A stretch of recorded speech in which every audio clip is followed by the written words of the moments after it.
ke Pak Putut Sudarjanto dari Bike to Work. Gimana Pak? Ya Mbak. Ya Mbak. Masih semangat lah ya? Masih semangat ya? Iya, saya sering bersepeda ke tempat Anda loh yang di Cipanas. Oh gitu. Jauh ya? Dari rumah dekat Mbak, hanya 40 kilo.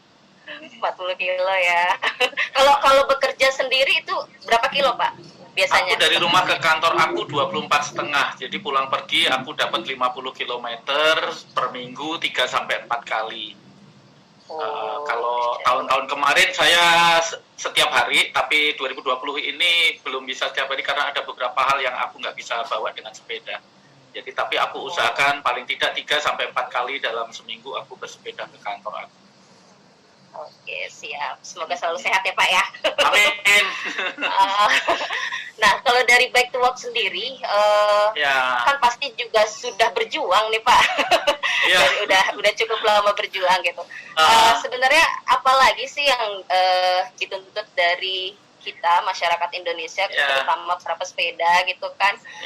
Terus juga apa saja yang sudah berhasil didapatkan Bike to Work gitu dari tuntutan sebelumnya mungkin. Gitu. Oke, boleh dibuka slide-ku aja yang pertama di judulnya kan kita belajar dari Belgia. Dari slide pertama dulu. Ya, tadi belajar dari Belgia ini dulu ya, pengantar saya. Tadi kan Mbak Agnes sudah memulai dengan sebuah kalimat yang sangat menarik bahwa di Belgia 20 tahun yang lalu masyarakatnya mulai sadar ya, banyaknya mobil dan segala macam sadar sehingga membuat gerakan bersama. Di Indonesia kami sadarnya 16 tahun yang lalu Mbak Vivi dan Bapak Ibu semua. 16 tahun yang lalu kami sudah sadar, 15 tahun kami deklarasi Bike to Work. Nah, kesadaran saat itu adalah seperti yang saya sampaikan ini sebenarnya. Saat itu kami sudah merasakan apa yang saya sampaikan di layar screen Bapak Ibu semua. Dan hal ini juga masih ada sampai hari ini. Jadi maka saya berikan tanda tanya apakah Bapak Ibu percaya atau tidak bahwa polusi udara kita ini sudah di atas ambang batas di banyak kota di Indonesia. Kalau bicara polusi udara, tadi pagi saya cukup shock membaca sebuah berita dari salah satu media kita, saya sebut saja Kompas, menyebutkan bahwa ada paparan dari Kementerian Keuangan, dalam hal ini Kepala Pusat Kebijakan Pembiayaan Efek Gas Rumah Kaca. Itu menyebutkan bahwa anggaran yang dibutuhkan negara adalah 3.461 triliun. Itu hitungan sejak tahun 2018, sementara kemampuan negara hanya 90 triliun per tahun. Nah, kita sama-sama tahu bahwa efek gas rumah kaca salah satunya disumbangkan oleh kendaraan bermotor melalui polusi udara yang diciptakan. Nah, kalau kita bicara kemacetan, kita sudah merasakan di berbagai kota di Indonesia, tidak hanya di kota besar saja. Kalau kita bicara rupiah, bicara angka, rilis Bappenas tahun 2017-18 menyebutkan Jabodetabek saja dirupiahkan ada 100 triliun per tahun. Kemudian di bawahnya saya menulis angka kecelakaan. Korlantas menyebutkan 2019 ada 23.000 nyawa hilang di tahun 2019 akibat laka lantas. Tahun 2019, tahun sebelumnya adalah 27.000. Kalau kita bagi 24 jam sehari dalam satu tahun, maka per jam itu lebih dari 3 nyawa orang Indonesia hilang sia-sia di jalan raya. Ketiga hal ini nampaknya sudah disadari oleh warga masyarakat Belgia sejak 20 tahun lalu. Sehingga berproses sampai hari ini menjadi sepeda menjadi budaya yang luar biasa di Belgia sana. Tetapi di Indonesia, hal ini tidak dianggap sebagai sebuah persoalan. Bagi kita semua, saya kira barangkali, karena dominasi kendaraan bermotor masih sangat tinggi di negara kita, sehingga persoalan ini akan terus berlanjut. Sementara kami, saya dan kawan-kawan yang lain pengguna sepeda yang menjadikan sepeda sebagai alat mobilitas, sebenarnya sudah sadar sejak 15-16 tahun yang lalu. Nah, di bawahnya ada masalah ikutannya. Kalau kita bicara SDG, itu jalan raya sekarang ini tidak ramah dengan anak dan lansia. Kita boleh akui di jalan-jalan di pedesaan sekalipun, itu anak-anak mau nyebrang saja susah. Kalau saya tinggal di kampung menuju kota, kalau sehari-hari dalam bersepeda, itu di tempat saya hampir selalu, saya sering membantu anak-anak dan ibu-ibu itu untuk hanya sekedar menyeberangkan mereka jalan, menyeberang jalan bagi mereka. Begitu sulitnya. Kemudian banyak pohon kita tahu ditebang untuk perluasan jalan, taman-taman beralih fungsi dengan lahan parkir. Ya, saya contohkan di tempat saya sendiri, Jakarta Barat. Saya ingat betul 10 tahun yang lalu itu sebuah taman baik, banyak pohon di samping kantor saya, sekarang menjadi lahan parkir. Kesadaran ini akan fakta-fakta ini yang kita belum ada. Tadi kalau tadi Mbak Vivi nanya bagaimana baju, ya kami mengatakan bahwa pergerakan yang kami lakukan sejak 15 tahun lalu ya belum ada hasil yang memuaskan. Masih jauh panggang dari api. Persoalannya di sini adalah apakah Bapak Ibu yang hadir di dalam forum ini menyadari fakta-fakta ini. Ini dulu deh, kita yang di forum ini aja dulu. Karena ini nanti berangkat dari sini, kita akan punya sama-sama punya semangat yang sama di dalam mengembangkan apa yang tadi disampaikan oleh Mbak Vivi di Belgia sana. Kok saya yakin kalau semua komponen bangsa ini bisa, maka kita bisa mereduce persoalan ini. Slide berikutnya Mbak Vivi boleh. Nah, kalau saya ringkas, jadi ada 4 problem besar kemarin sebelum COVID. Jadi sejak 15 tahun lalu kami bergerak, kami sudah mencermati adanya problem polusi udara, kemacetan, kecelakaan, dan problem sosial dan lingkungan hidup. Sekarang kita punya problem baru, yaitu apa yang disebut sebagai pandemi COVID-19. Ya, ini harus kita akui sama-sama, ini terjadi di Indonesia di banyak kota, dari 480 kota di Indonesia, 34 provinsi. Saya kira sebagian besar memiliki problem ini. Tetapi celakanya, sekali lagi mohon maaf kalau saya sampai mengatakan menggunakan kalimat celakanya, karena persoalan ini tidak dianggap sebagai persoalan besar bagi bangsa ini. Tidak dianggap sebagai persoalan. Nah, ini masalah besar buat kita sebenarnya. Nah, kalau kita sama-sama sadar bahwa ini persoalan, maka tentu saja kita akan sama-sama memikirkan solusi-solusi kebaikan di dalam memecah persoalan ini tadi. Begitu. Jadi, slide berikutnya. Nah, kami menawarkan solusi sebelumnya. Nah, solusinya apa? Seperti yang disampaikan Mbak Agnes tadi, bahwa bersepeda adalah sebuah pilihan berkendara untuk beraktivitas kemana-mana. Coba kita lihat di lingkungan kita masing-masing. Ya, mohon maaf kalau boleh saya sampaikan. Barangkali kita sendiri atau tetangga atau keluarga kita beli nasi uduk, nasi kuning ke perempatan depan rumah saja mungkin naik motor. Ke minimarket untuk beli sesuatu mungkin naik motor, naik mobil. Ini fakta di tempat kita seperti itu. Mengantar putra-putrinya sekolah TK, yang biasanya sekolah TK itu berada di satu kawasan, satu komplek, atau satu desa, itu naik motor. Padahal jaraknya nggak lebih dari 200-300 meter. Nah, fakta-fakta ini yang harus kita akui ada di tempat kita, sehingga problem besar tadi, 4 ditambah COVID itu seharusnya menjadi persoalan besar. Ya, sekali lagi saya sampaikan, seharusnya menjadi persoalan besar, tetapi kita tidak melihat bahwa itu sebuah persoalan. Nah, sekarang kalau kita sepakat itu sebagai persoalan besar, maka kami menawarkan solusi, yaitu bersepeda, yang sudah kami sampaikan sejak 15 tahun yang lalu. Tentu sepeda tidak bisa berdiri sendiri, tetapi ada angkutan massal yang harus dikembangkan sama-sama.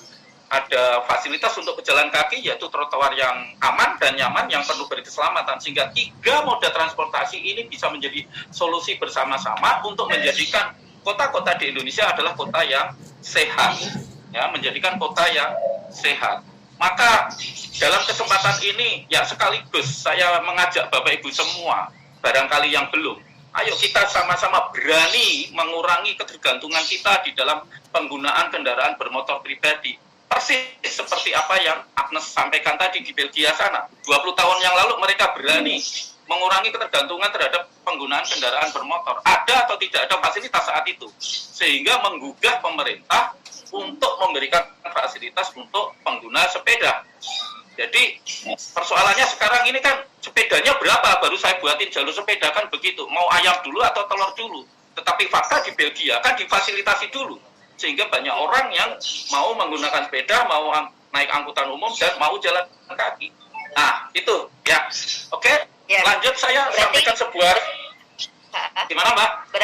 Berarti intinya memang tadi ada 2 poin, yaitu fasilitas yang utama sama kesadaran gitu ya. Ya kan, kesadaran dari diri sendiri. Nah, aku tapi sorry kalau saya langsung bertanya. Tapi kan ini lagi momentum nih Pak, lagi momentum banyak orang yang mulai sadar, maksudnya ya sadar untuk kesehatan ya, belum untuk aktivitas untuk bekerja, tapi masih memang lebih ke kesehatan. Jadi dia weekend berolahraga sepeda gitu. Ini kan momentum nih sebenarnya. Jadi bagaimana? Jadi apa yang bisa dilakukan?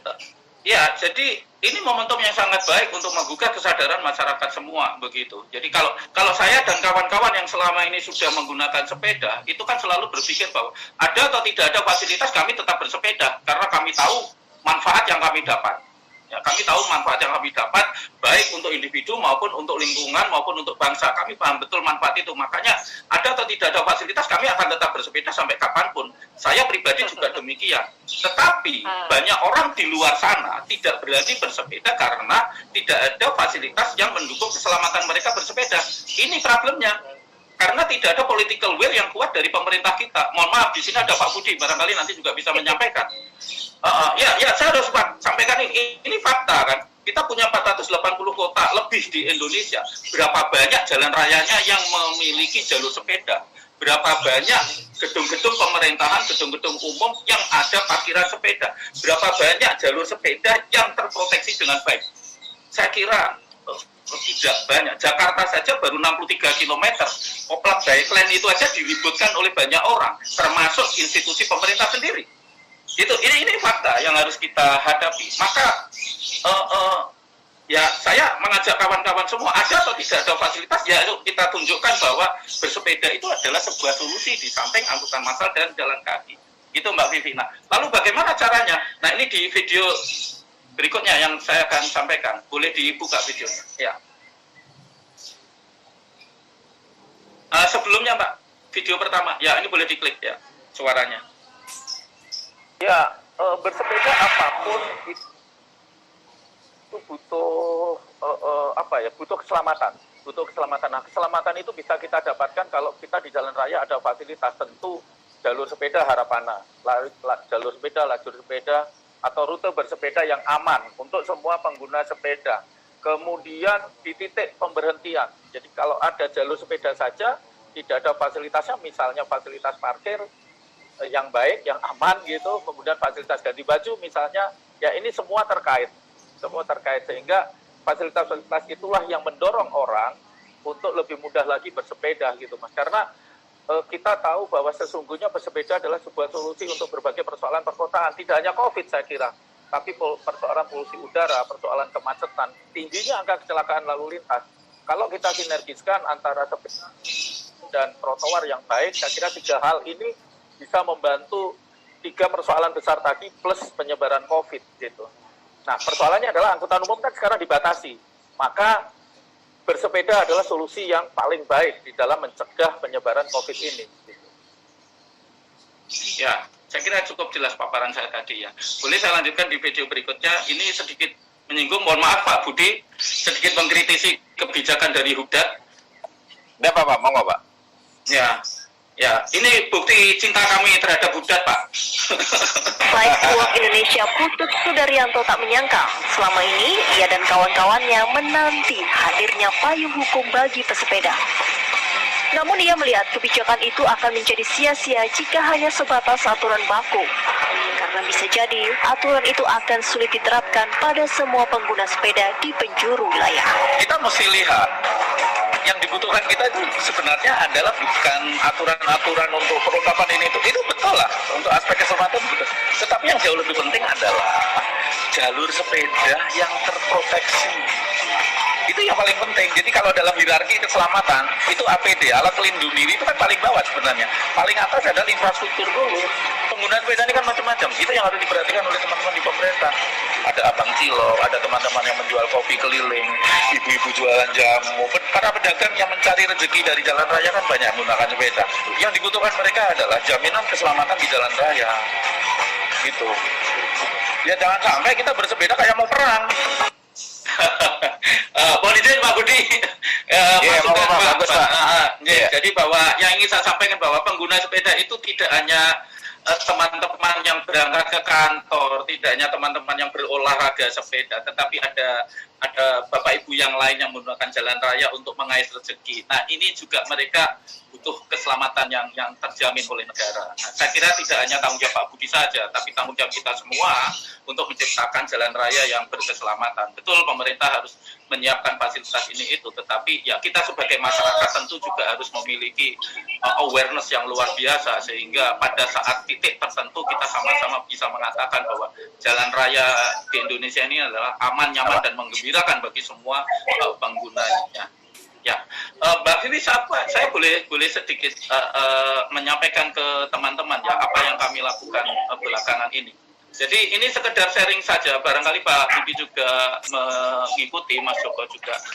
Ya, ini beberapa poin penting yang kami sampaikan di dalam rapat dengar pandangan umum bersama Komisi 5 DPR RI beberapa waktu yang lalu. Yang katanya memang revisi Undang-Undang Lalu Lintas dan Angkutan Jalan nomor 22 tahun 2009 itu masuk prolegnas, tetapi ya saya sedikit pesimis, bukan pesimis sih sebenarnya, tetapi agak kecewa karena ternyata ini bukan menjadi prioritas untuk dibahas oleh pemerintah kita, karena ada yang lain, ada undang-undang yang lain yang harus didahulukan.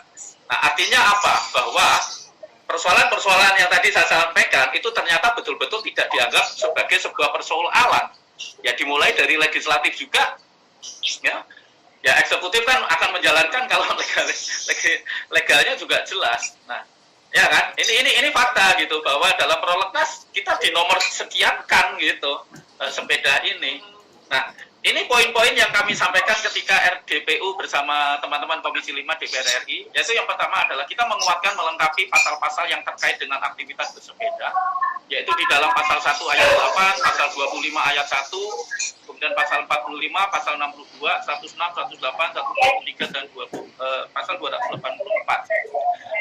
Beberapa poin seperti yang saya tuliskan di sini, ya, saya kira saya nggak perlu bacakan, Bapak Ibu bisa membaca cukup jelas. Nah, kalimat terakhir, kalimat di bawahnya adalah bicara tentang angkutan lalu lintas bukan hanya membahas transportasi bermotor saja, itu yang ingin kami sampaikan, bahwa ada transportasi yang lain, NMT, ya nanti Mas Joko bisa lengkapi, transportasi tidak bermotor, yang sesungguhnya itu adalah yang menciptakan kota ini menjadi jauh lebih sehat. Tetapi ini sungguh tidak menjadi perhatian, ini yang menyedihkan kan? Gitu. Slide berikutnya, Mbak. Boleh slide berikutnya, kelengkapan dari slide ini. Ya, kami juga singgung keberadaan Undang-Undang nomor 22 dan Undang-Undang nomor 38 tahun 2004 supaya disinergikan, supaya tidak tumpang tindih di dalam sebuah penyelesaian sebuah persoalan di lalu lintas jalan raya. Kemudian berikutnya kami juga tentang penjelasan lebih detail lagi di antara dua undang-undang tersebut. Yang poin ketiga saya kira tadi sudah sampaikan di video yang pertama, ya. Jadi fasilitas pendukung bagi pengguna sepeda di perkotaan khususnya. Dan saya kira tidak hanya kota ya, di semua area di Indonesia begitu. Kemudian akses, jaminan keamanan dan lain sebagainya. Slide berikutnya, boleh? Ya, ini juga kami lebih buatkan detail poin-poin pentingnya untuk melengkapi saja dari undang-undang yang sudah ada. Ya, ini lebih ke aturan-aturan sebenarnya. Ya, boleh lanjut lagi, Mbak? Ya, ini terkait dengan fasilitas umum juga kami sampaikan, dan kami ingin sebenarnya yang kita inginkan adalah sepeda itu bisa menjadi bagian dari moda transportasi secara keseluruhan, bisa menjadi first and last mile yang terintegrasi dengan moda transportasi publik. Saat ini hampir belum ada gitu, kalaupun ada ya paling baru Jakarta. Kota-kota lain, kota-kota besar, saya kok mohon maaf belum melihat ke arah sana begitu. Ya Surabaya misalnya, Bandung, Palembang misalnya, ya seolah-olah seperti berdiri sendiri itu terminal, stasiun dan lain sebagainya. Kenapa kita tidak jadikan ini sebuah integrasi yang baik, bahwa sepeda itu bisa menjadi bagian dari moda transportasi tersebut, sehingga warga masyarakat itu dengan sukarela akan meninggalkan transport pribadinya untuk beralih ke angkutan massal dan sepeda. Dilanjutkan dengan jalan kaki, misalnya kalau misalnya jaraknya dekat kan nggak perlu sepeda. Nah, Kalau kami orang sepeda, maka ya tentu apa yang kami pikirkan adalah bagaimana sepeda ini bisa menjadi jembatan mobilitas dari warga kita yang jaraknya jauh misalnya gitu. Ya, saya ambil contoh saya sendiri misalnya. Saya dari rumah saya ke stasiun itu hanya 7 km. Tetapi mohon maaf, parkiran itu di stasiun saya yang terdekat nggak ada di stasiun komuter lain. Maka yang saya lakukan adalah saya menitipkan sepeda saya di rumah warga. Yaitu cara saya. Maka tadi saya bilang di awal, ada atau tidak ada fasilitas saya bisa bersepeda. Karena saya niat, maka saya selalu mendapatkan solusi ketika saya mendapatkan kesulitan-kesulitan. Tetapi tidak semua orang kan seperti saya, mau mencari solusi. Gitu. Nah ini yang harus ditangkap oleh teman-teman di pemerintah. Kalau kita sama-sama mau membuat negara ini menjadi jauh lebih baik dari sektor transportasi. Oke, boleh lanjut? Slide berikutnya. Ya, jadi kalimat saya ini mohon maaf sedikit menyentil bahwa agak sulit pembudayaan ini kalau pemerintah betul-betul tidak memperkuat political will-nya. Karena masyarakat kita sudah begitu nikmat. Begitu menikmati polusi udara, begitu menikmati kemacetan, begitu menikmati tingginya angka kecelakaan. Karena sama sekali tidak dianggap sebagai sebuah persoalan. Jadi kalau ada polusi udara tinggi, ya polusi, itu aja. Oh polusi ya, ya sudah, tetap aja naik mobil sendiri gitu kan. Oh ada kecelakaan, hanya sebatas itu. Oh kemacetan ya, oh ya sudah kita macet, sudah biasa kok macet. Nah artinya kemacetan ini sesuatu sudah dianggap sebagai sesuatu yang wajar, yang biasa, dan mereka menikmatinya. Coba kalau mereka tidak menikmati, pasti akan seperti kami, memberontak, akhirnya naik sepeda kemana-mana, atau naik angkutan massal. Nah ini menjadi persoalan, karena warga sudah menikmati persoalan-persoalan tadi, yang sudah tidak dianggap sebagai persoalan. Bisa nggak kita rubah itu? Itu bukan kenikmatan, tetapi sungguh duka yang luar biasa bagi bangsa ini. Begitu. Ya, slide terakhir. Ya, maka pesan kami melalui Pak Budi, nanti memang tidak hanya Hubdat, ya Kementerian PUPR sebenarnya juga bertanggung jawabannya, Bappenas, dan semua kementerian dan didukung oleh kita semua warga masyarakat. Jadi sekali lagi Bapak Ibu, tanggung jawab tidak hanya pada pemerintah saya kira, tetapi pada kita semua. Ya, untuk menciptakan kota yang sangat sehat. Maka ya tentu dari pemerintah kami berharap besar. Sudah selayaknya pemerintahan kita mengambil langkah berani di dalam menyusun dan menjalankan kebijakan transportasi yang lebih mengedepankan transportasi hijau, yaitu pejalan kaki, sepeda, dan angkutan massal. Begitu. Ya, jadi pemerintah harus berani.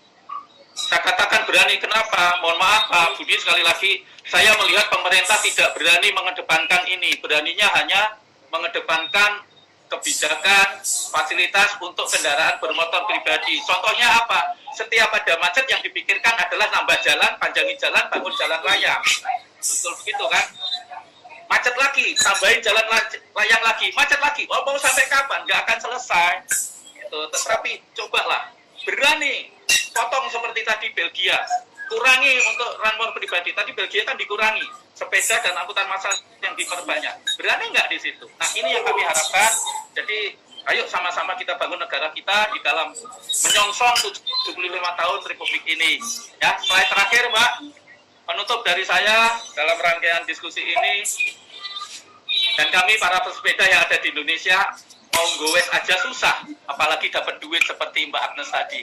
Mudah-mudahan ini menjadi pesan menarik untuk teman-teman di pemangku kebijakan. Terima kasih, mohon maaf untuk kalimat yang salah. Apa yang saya sampaikan ini sungguh upaya kami, teman-teman pengguna sepeda di Indonesia, ini bukti kecintaan kami pada Republik Indonesia. Selamat ulang tahun Indonesia yang ke-75. Terima kasih. Wassalamualaikum warahmatullahi wabarakatuh. Waalaikumsalam. Waalaikumsalam warahmatullahi wabarakatuh.